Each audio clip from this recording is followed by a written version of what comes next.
Hello everybody and welcome back to more Crusader Kings 2. This is the start of a new series. I think I called it The Rise of Sparta. Can't remember clearly, but I'm pretty sure that's what it is. And by the title you can pretty much guess what I'm gonna do. I'm going to, by the way, Sparta historically is not around by the 700s. I got this idea from Gladiator. When I was asking a while ago what I should do for my next Crusader Kings series on YouTube, he said, "Oh, you should play Sparta." And I was like, "I'm pretty sure Sparta's not around anymore." So he's like, "So I'll play Sparta anyways." And I said, "Yeah, that's a good point. Sparta historically is right around here. Specifically, it is obviously on this, because that right there is Thermopylae. Over there is Athens, and yeah, that's where they fought the Persians. Yeah, so we're going to be playing in the Old Gods start right here. I am going to be playing as this Duke right here in Monemvasia, whatever this place is right here. It's not going to be called that for very long. I'm going to turn Iron Man mode on. That sounded weird, didn't it? I'm going to turn Iron Man mode on. No, and I'm going to go click on Sparta. That's where we're going to be starting this. Start Iron Man mode. Yes. And then we're going to get in, and we're going to change things around just a hair.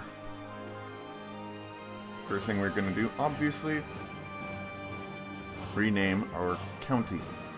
This is not going to be a particularly easy one because I'm a count in the Byzantine Empire, and we are of course Greek, which Sparta is in Greece anyways, right? But Greeks actually have a couple choices that others don't.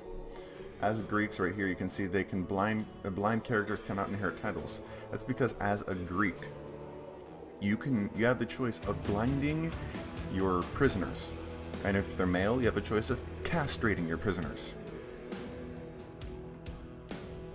That would kind of ruin your day, wouldn't it? Just a little bit. And we're also Orthodox.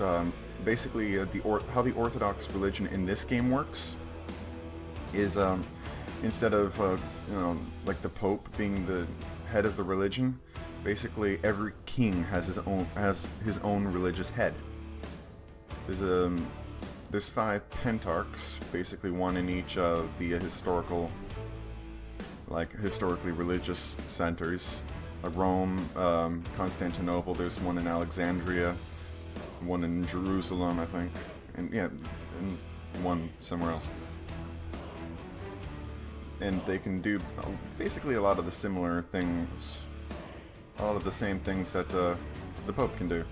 Divorce, grant invasions, but only under people who are, like, if you're a count, like me, I'm under the ecumenical patriarch in Constantinople, so I could request an invasion from him, from anybody else who's under him, as a religious head. And yeah, that's about it as far as that goes. Now, for the actual, renaming of this, since I do have the customization thing, I just click on rename title. Instead of Monemvasia, I'm gonna erase that and put Sparta. And instead of this right here, Spartan. Yep. And now Sparta has risen again. But it's only a county. Only a county. I need to stop mumbling like that. And also I click on this. Why, you may ask? I could just keep the Menidas house, right? Not gonna though. I got no problem keeping this right here. I'm gonna change this right here to red. That's fine. But this name has got to go. Why? Aegead. I'm pretty sure that's the right spelling of it. Let me just verify this on my phone really quickly. Again, I'm fairly certain. Yep, Aegead. Why the Aegeads? I'm sure you've probably seen a movie called 300. The king in 300, Leonidas, was the king of Sparta, one of two, because Sparta historically had a dual monarchy. There were two kings, and both are historically from the Aegead dynasty. Dynasty supposedly descended from Hercules, and they, who supposedly founded Sparta. But yeah, at least I don't really remember too much about the specifics. I just know that the Aegeads were the ruling dynasty in Sparta for a long time, and so we're the Aegead. So we're Christophorus Aegead of Sparta, and we shall take over this damn kingdom. But we are unfortunately not a great warrior. We will need to change this. As a Spartan, we will need to go focus on war.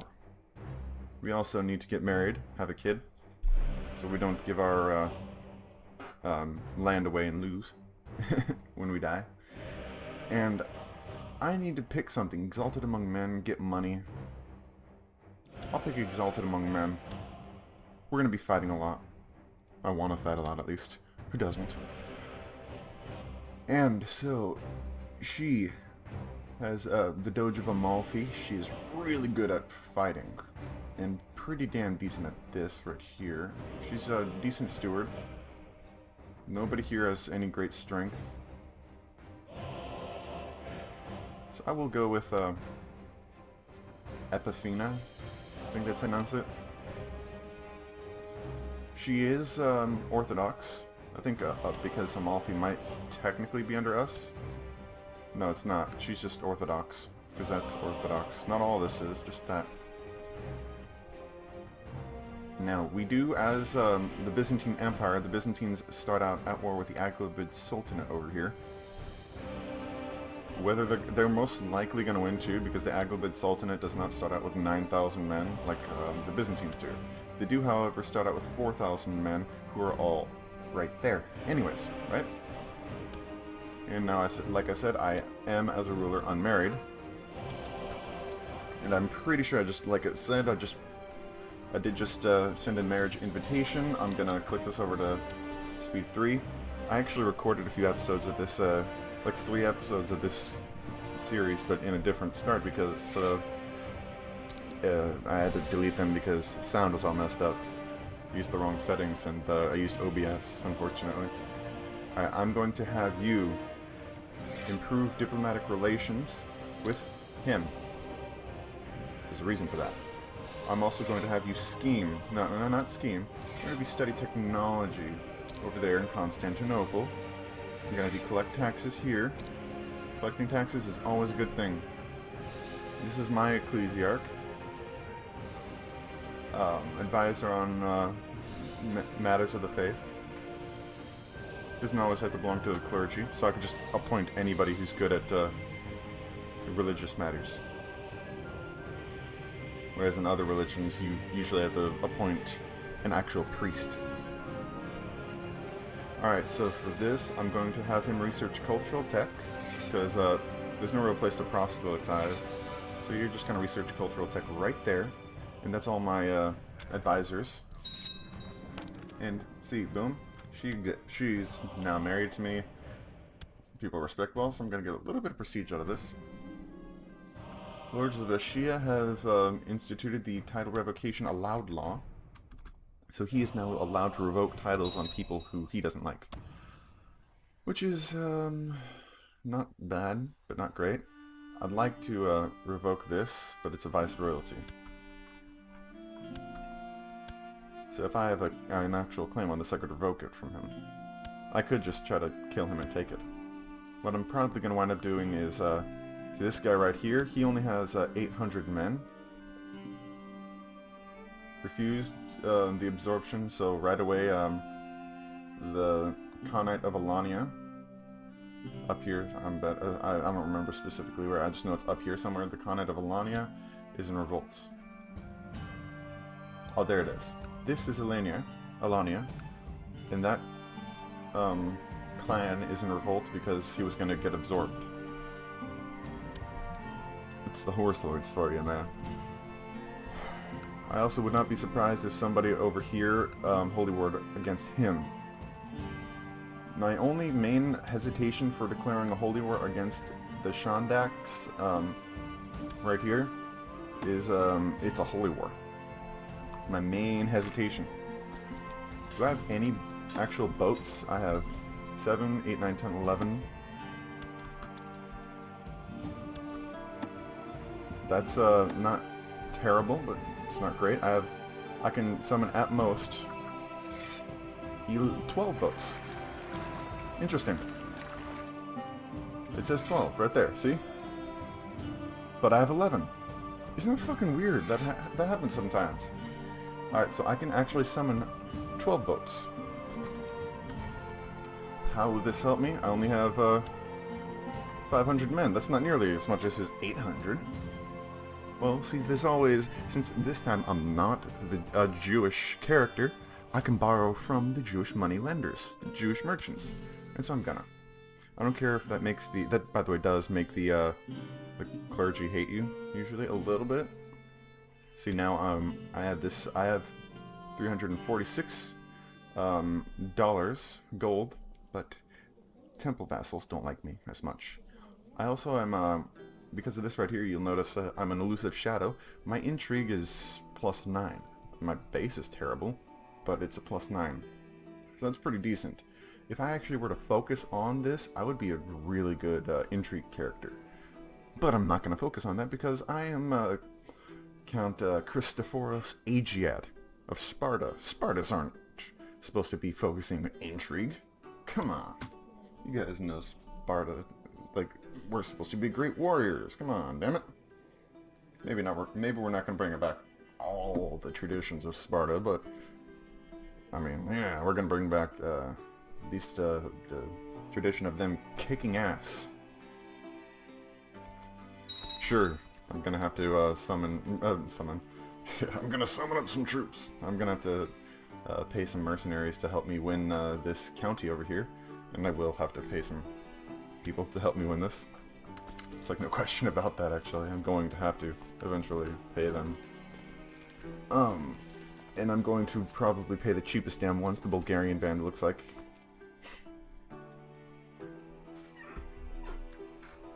But yeah, so I'm going to just wind up doing that. I could wait a little while. All of us do have shipyards pretty much everywhere, which isn't bad, so I can build up some more money. These guys are not going anywhere.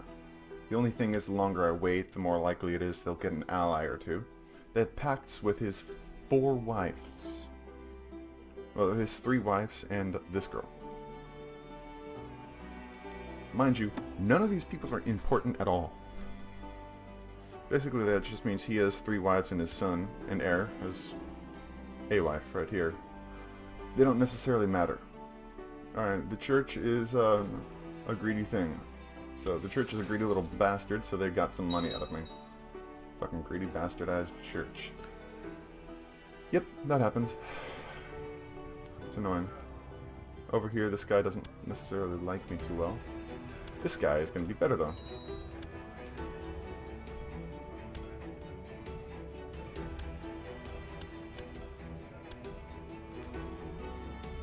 This right here. Boom.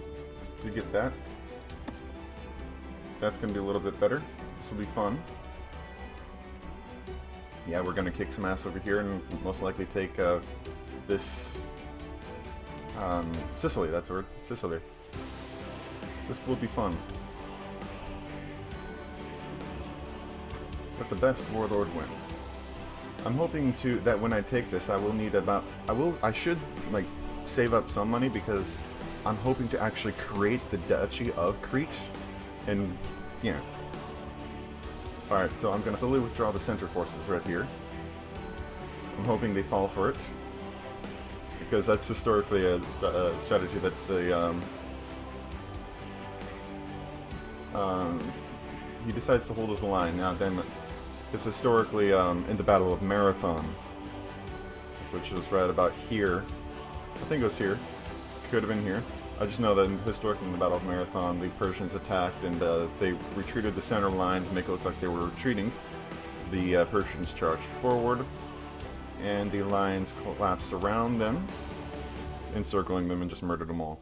So yeah, prepare a counterattack. I'll just do what he says. Alright, so I win. I get one more I get student of strategy. +1. Martial. Which is pretty decent. That gets rid of any, like, actual negatives I have. See? Now there's no, just right there you notice there's no pluses, but there's no minuses. Whereas you go here, you'll notice this guy has a plus because of his martial skill, and a plus because it's the county capital. It's the duchy's capital right there. This guy has a negative because he has 7. Well, yeah. So he's retreating up there. I do want to go down here and kick his ass. It's gonna take some time though. Like I said, he's gonna mass up a bunch of troops. I do want to attack him before he does manage to get more money and people. So I currently have, I can summon up 800 troops myself after all of my forces are at full strength, and I can summon up 12 boats. So I can get my boats over there, I can shuttle my mercenaries and my troops, and I'll be able to hopefully kill him. Or he has boats. He's going to try to shuttle his troops over here. So what I do is, like, under a powerful faction, he's agreed to increase the power of the consortium. That's cool. Increased council power in Achaea. I'm not particularly for it or against it. I don't really care myself, honestly. Right here, I don't like that it's gavel kind. I do want to switch over to this, but I won't be able to anytime soon. All the following must not be true. There's no full or elective council authority. There's no elective monarchy. It's not full council authority. However, none of the following. However, I have negative opinions with my vassals, and it's a viceroy. There's viceroyalties out there. Any held title is viceroyalty. Yeah. Mainly, we don't have late feudal administration, so I have to stay as this gavel kind.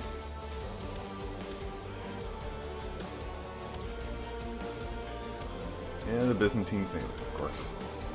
So I'm going to eventually switch over to that right there. Oh, let's check what these are. Request council support. One second, let me just, yeah. Seeing how much time I have left. A little while. Alright. We've decided to offer you the position of commander. Do you accept? Nope. I'm about to fight my own freaking war. Screw you. He wants me to support him on the council. I'll get a favor from him. I'll agree. I could call in this favor to have him help me in a war. I think. Yeah, actually, if I have a claim and I have a favor with my with him, the Basilius, I could make him enforce my claim. Like, say if I managed to get a claim on a duchy somehow, or the entire kingdom of Bulgaria, which is, mind you, just this little part right here. Really fun to take over, by the way. Easy as hell if you're bored doing it. Then, yeah, I can have him press that for me. The kingdom of Bulgaria, though, is Orthodox, unfortunately. And it is also agnatic, cognatic, gavel kind, so if I actually can, I will try to marry into the kingdom of Bulgaria. But his daughters are all married, currently. His oldest daughter is married, and his youngest daughter is 13. So yeah, that'd be kind of a wait. It's long-term strategy, though. That'd be long-term strategy. Alright, so, like I said, I do want to kill. Maybe I'll try to create the Kingdom of Greece. Where is the de jure Kingdom of Greece? So the de jure Kingdom of Greece is all of this right here. I'm not going to be able to take all of that, or even a decent portion of that. Not in any decent time frame. What I will probably be able to do is, claims to have proof that I have slandered him. I'll stay out of factions. I got no problem. I got no problems with factions. I don't really give a shit about factions. Plots are where it's at. Come on. We all know plot. Oh, that's my timer. Alright, so that's all the time I have for this particular episode. And I'll continue this all in the next one. Hopefully you'll join me. But yeah, let me know what you think of this particular start to this series, and I'll try to continue this on a regular basis.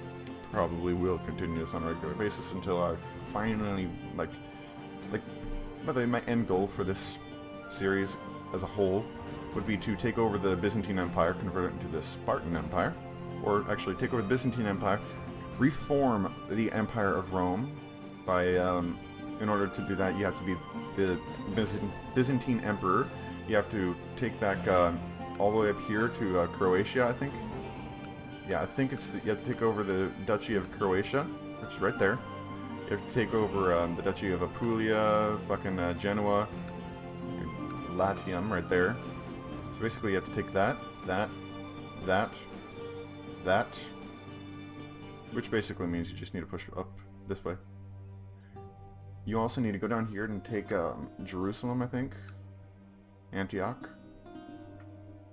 I think one of these ones down here. I think it was it might have been Diametia, but I'm pretty sure, I know for sure you need to take Tunis over here. And then you can reform the Roman Empire. And after you reform the Roman Empire, by that point, theoretically, you would have taken back all 5 of these, and if you retake all 5 of these, Rome, Alexandria, Jerusalem, and Antioch, you can actually do an action called Mending the Schism, which essentially declares Catholicism a heresy. And they either convert all to Orthodox, or they stay a heretic, in which case you can holy war them. And holy warring is a great way of getting duchies away from heretics. And a lot of people will convert, but there will be the occasional king who hopefully will not. I'm hoping Italy will not. So I can holy war the living shit out of Italy. And after that, I rename it to the Roman Empire to the Spartan Empire, and I make the Roman Empire into the Spartan Empire, and maybe retake the old borders, pushing all the way up to the to Hadrian's Wall right here, taking all of this. I would need to take Spain, at least a large chunk of it, all the way around the